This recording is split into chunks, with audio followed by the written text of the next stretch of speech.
کہتے ہیں ایک شخص نے اپنی نوجوان اور خوبصورت بیوی کے کہنے پر اپنی ماں کو گھر سے نکال کر گداگری پر مجبور کر دیا۔ بوڑھی ماں بیچاری ایسے قسم پرسی کے حالات میں 2 دن میں ہی مر گئی۔ وقت کے بادشاہ نے خواب دیکھا اور خواب میں ایک بزرگ نے بادشاہ سے اسی آدمی کی طرف اشارہ کرتے ہوئے کہا کہ فلاں بستی میں اس شخص کو اپنے پاس بلاؤ اور اسے 100 اونٹ سونے کی اشرفیوں سے لاد کر دو۔ بادشاہ غور کرنے والوں میں سے تھا۔ اسے پتہ چل گیا تھا کہ اس کا خواب عام خواب نہیں ہے اور کسی بات کی طرف اشارہ ہے۔ چنانچہ اس نے اپنے دانا وزیر کو اپنا خواب بیان کیا۔ وزیر نے بادشاہ سے کہا، بادشاہ سلامت، اگر اس بستی میں وہ آدمی رہتا ہے جو آپ کو خواب میں بتایا گیا ہے تو آپ کے خواب میں ضرور کوئی حکمت چھپی ہے۔ بادشاہ نے وزیر کی بات سن کر اپنے ساتھ سپاہیوں کا دستہ لیا اور بزرگ کی بتائی ہوئی بستی میں خود جا پہنچا، اور بستی کے باہر درخت کے نیچے بیٹھے ایک بوڑھے باریش سے اس شخص کے بارے میں دریافت کیا۔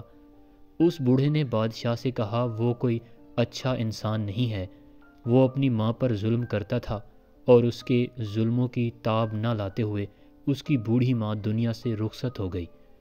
جائیں، بستی میں پہلا مکان اسی کا ہے۔ بادشاہ جب اس شخص کے دروازے پر پہنچا تو وہ شخص بادشاہ کو دیکھ کر خوف زدہ ہو گیا۔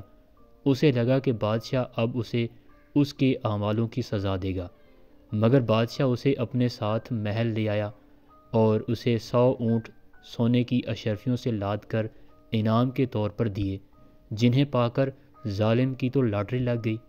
وہ بادشاہ کا شکر ادا کرتے ہوئے دولت کے نشے میں چور اپنی بستی واپس آ گیا اور عیش و عشرت کی زندگی گزارنی شروع کر دی۔ ادھر بادشاہ اور اس کے دانا وزیر نے اس شخص پر مکمل نظر رکھی ہوئی تھی اور وہ خواب کی حقیقت جاننا چاہتے تھے، مگر کئی سال گزر گئے، اس شخص کی حالات میں کوئی تبدیلی نہ آئی۔ وہ عیش و عشرت اور شباب و شراب میں ڈوبا اپنی خر مستیوں میں مصروف زندگی گزار رہا تھا، اور پھر ایک دن نشے میں اپنے ہی گھر کی چھت سے نیچے گرا اور مر گیا۔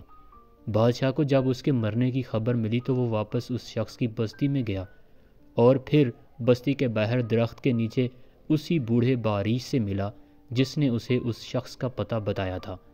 بوڑھے نے، جو اہل علم تھا، بادشاہ کو دیکھا اور بولا، جس دن میں نے آپ کو اس شخص کی شکایت لگائی تھی، میں چاہتا تھا کہ آپ اسے سزا دیں تاکہ شاید اس کے گناہوں کی کچھ تلافی ہو جائے، مگر مالک کو کچھ اور منظور تھا۔ بادشاہ نے بوڑھے سے پوچھا، مالک کو کیا منظور تھا؟ محترم بوڑھا بولا، اس دن آپ نے اسے سونے سے لدے ہوئے اونٹ عنایت کیے، جو مجھے پتہ چل گیا رب کائنات اسے ڈھیل دے رہا ہے، اس کی رسی کو دراز کر رہا ہے، اور خدا نہیں چاہتا یہ شخص توبہ کے قریب بھی جائے۔ اور پھر ایسا ہی ہوا۔ دولت کے نشے میں چور ہو کر وہ ہر چیز بھول گیا۔ آسائشوں نے اسے نہ تو اس کے خالق کو یاد کرنے دیا اور نہ ہی کبھی اسے اپنے کیے ہوئے کاموں پر ندامت ہوئی، اور اسی عیش و عشرت میں اس نے کبھی توبہ نہیں کی اور ہلاک ہو گیا۔